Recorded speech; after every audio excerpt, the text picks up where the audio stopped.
So Netflix recently hired some podcast comedians to promote their roast of Kevin Hart.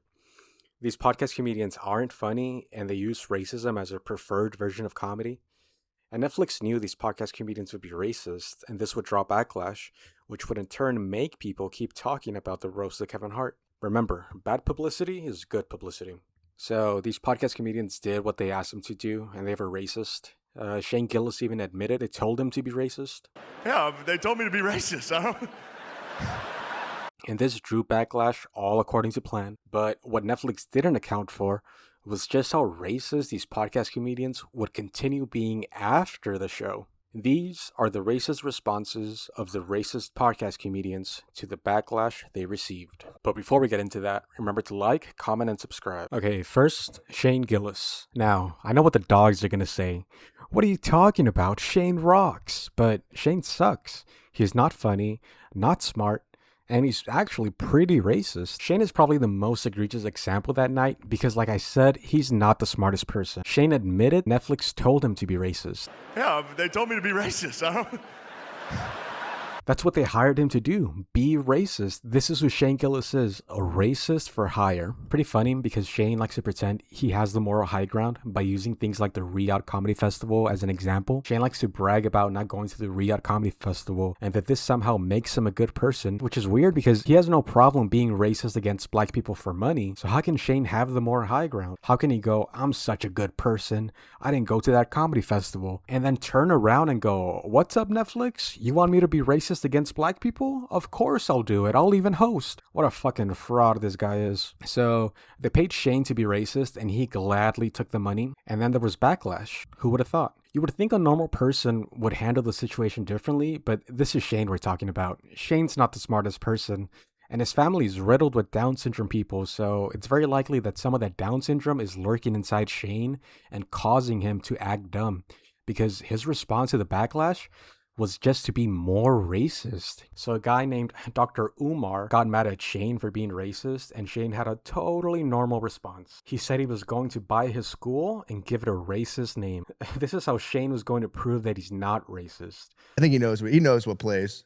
Probably edit this out, but I was thinking about purchasing his school and naming it the Robert E. Lee School for Whites Only. I'm going to name it Neanderthal, Robert E. Lee,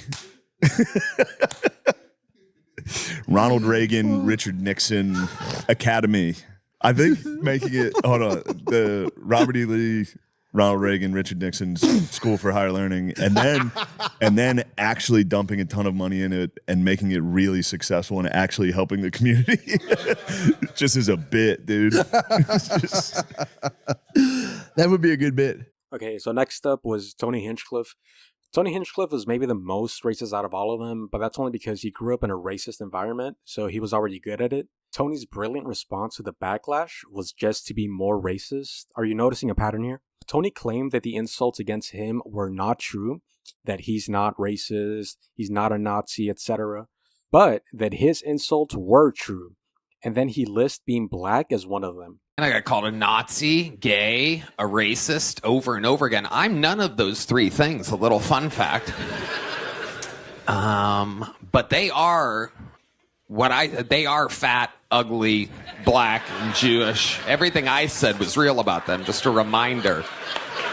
This is how dumb and racist Tony Hinchcliffe is that he accidentally said what he was thinking out loud, that being black is bad.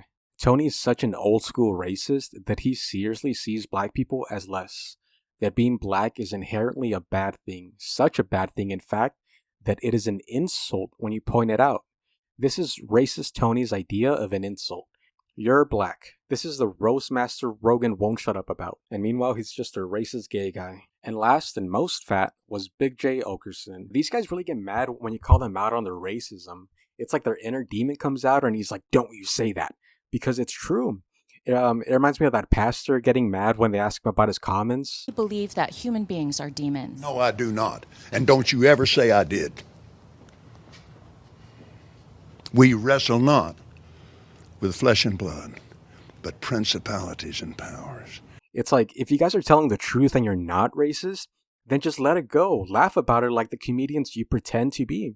Instead, it's like they're possessed. Then they go crazy. And they do this because they are racist and you did catch them. And now they have nowhere to go and they start fighting back. But they're so racist that the way they fight back is just with more racism. So Big J started beefing with this guy, D.L. Hewley. And like I said, if these guys were smart, they could handle the situations way better. But they're just dumb racist, so they do the most racist things possible without anyone telling them to do that. That's just their natural response. That's how racist they are. Big J, for example, will try to use D.L. Hewley's history as an excuse to be racist. You're a fucking boob, D.L. Hewley, because you have a history, idiot. But you took the bait and started doing the black voices and talking. I saw this lineup and I thought to myself, Which I didn't do. The wife will get a job a 2-week notice when they quit. I'm quitting in exactly 2 weeks. I've got a better career opportunity. oh, what the fuck? You know Chinese people live here? Whoa. That was me going, he no here, he no here. Oh, get... He moved away, he no here no more. What the fuck is happening? And it's like, hey, Big J, that's not the defense you think it is. But he doesn't care. These guys don't care. They just want an excuse to be racist without any sort of backlash. I'm sure he's really turned it all around. I guess, I wouldn't do that now. isn't it that easy to say that? Now I wouldn't do that. Solves the problem real quick, don't? If I don't do that now, I don't do that. Now, is that a racist black impression? There's a line between tasteful and disrespect. I saw this group. You saw this group in what? You fucking pontificating asshole.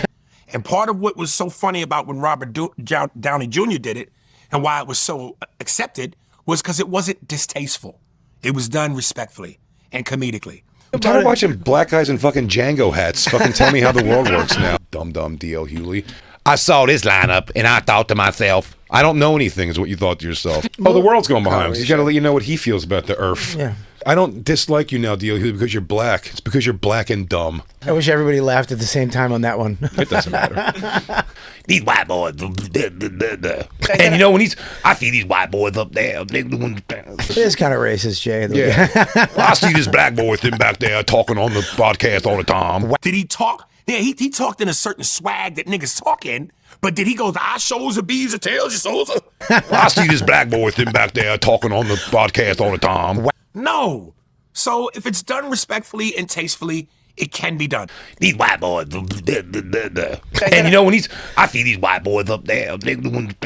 And that's what Big J does. It's so funny to see these guys' racist response to their obvious racism, but it's also a little scary. Because before, when these podcast comics would be racist, they would just hide behind the we're just joking excuse, like the cowards that they are.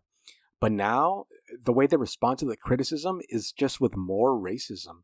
And that's bad because these cowards aren't afraid to be racist anymore. And if you don't push back, these guys are going to feel even more able to be racist in the future. And normally when these guys would get in trouble, these guys would just act lost and scared. Like, what? Why is everyone so upset? But now their response is, I said what I said. Not only do I mean it, but I'm going to say even more racist things now. If you've been watching podcasts for a while, you know these guys have always been racist, but them feeling able to be so openly racist without any repercussions is a new thing. Whereas before, these guys would respond to the backlash by saying things like, that's not what I meant, I was joking, it was taken out of context. Now these racists are responding with, black people are dumb, black people are stupid, I'm right, and I can be racist. These guys are going full mask off now, and they need to be stopped. Transition.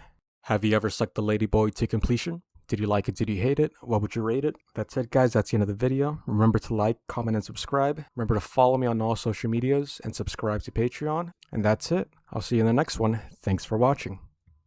Double fucking hypocritical. Yeah. Pretty fuck. They just show Suck my dick.